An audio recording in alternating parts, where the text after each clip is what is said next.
Di mana letak kekuatan dakwah ini? Di mana letak kekuatan gerakan ini?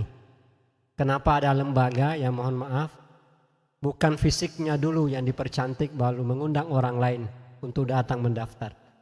Di mana kekuatannya dan kenapa bisa? Yang pertama adalah, yang saya rasakan adalah kekuatan niat.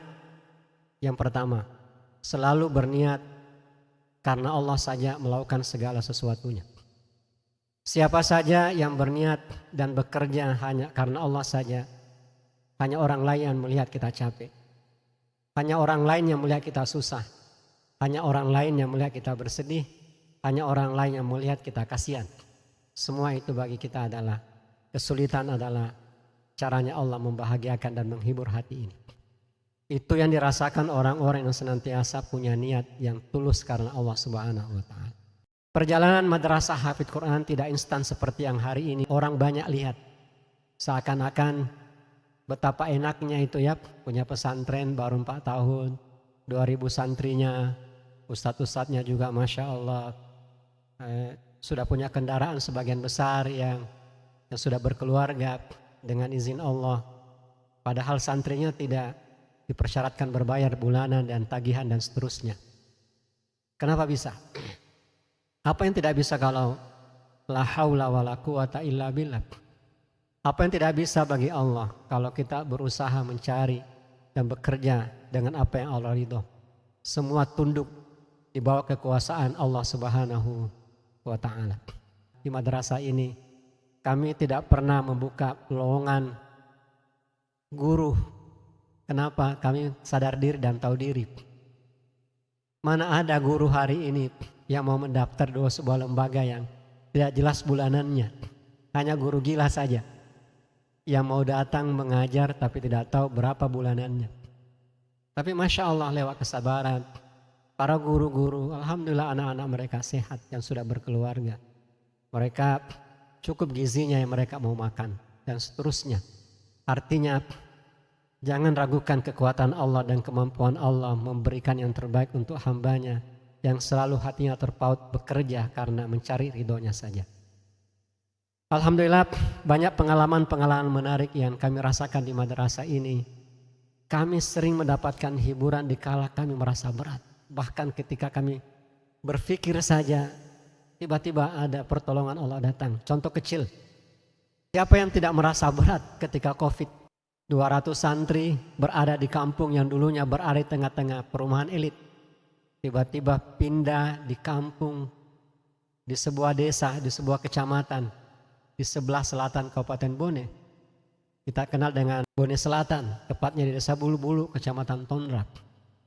Yang sangat mustahil bisa melanjutkan perjuangan ini kalau berharap dari makhluk. Tapi alhamdulillah dengan izin Allah, dari yang susah inilah ternyata Allah mengasah jiwa ini untuk senantiasa bekerja keras dan menikmati lezatnya bertawakal kepadanya. Jamaah sekalian yang dimuliakan Allah Subhanahu wa Ta'ala, sebagai manusia biasa sering terlintas di pikiran, saya harus kembali ke Makassar. Bagaimana mungkin perjuangan ini bisa dilanjutkan dengan kondisi seperti ini dan santri tetap tidak dipersyaratkan berbayar dan sudah 2000 dengan guru dan anak-anak guru dan anak MI, MTS dan MA. Mana mungkin bisa berlanjut?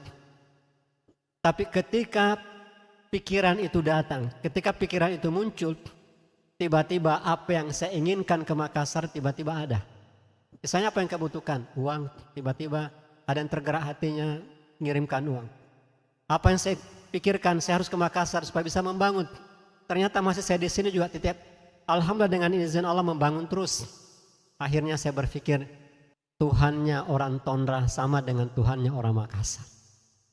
Tuhannya orang Mekah sama dengan Tuhannya orang di Kacope.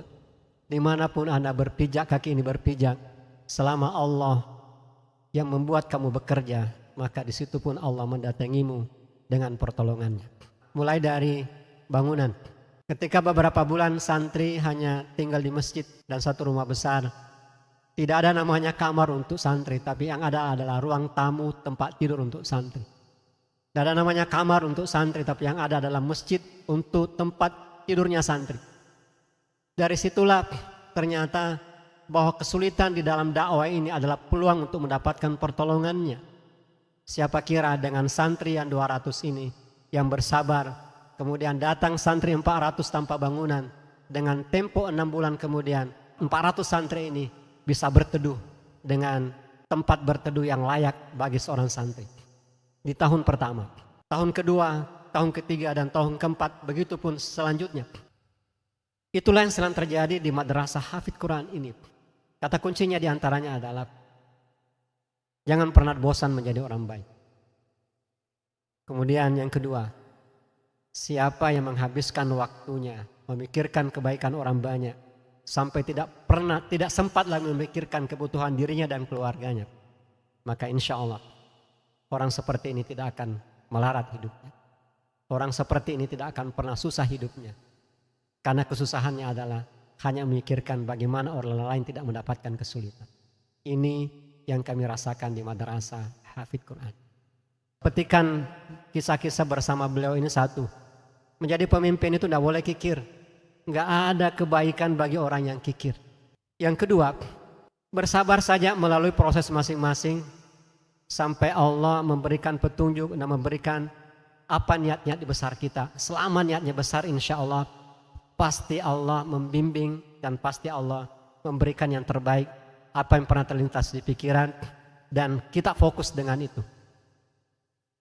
Berikutnya kata kuncinya adalah siapa yang bekerja karena dunia, dia akan dihinakan oleh dunia. Tapi siapa bekerja karena akhirat, maka Allah hinakan dunia di mata orang yang bekerja seperti ini. Artinya dunia mengemis sama orang yang bekerja karena mencari akhirat. Mudah-mudahan insya Allah madrasah hafidz Quran ini menjadi wasilah bagi kita semua untuk lebih mengenal Allah dan lebih mencintai kehidupan akhirat daripada kehidupan dunia.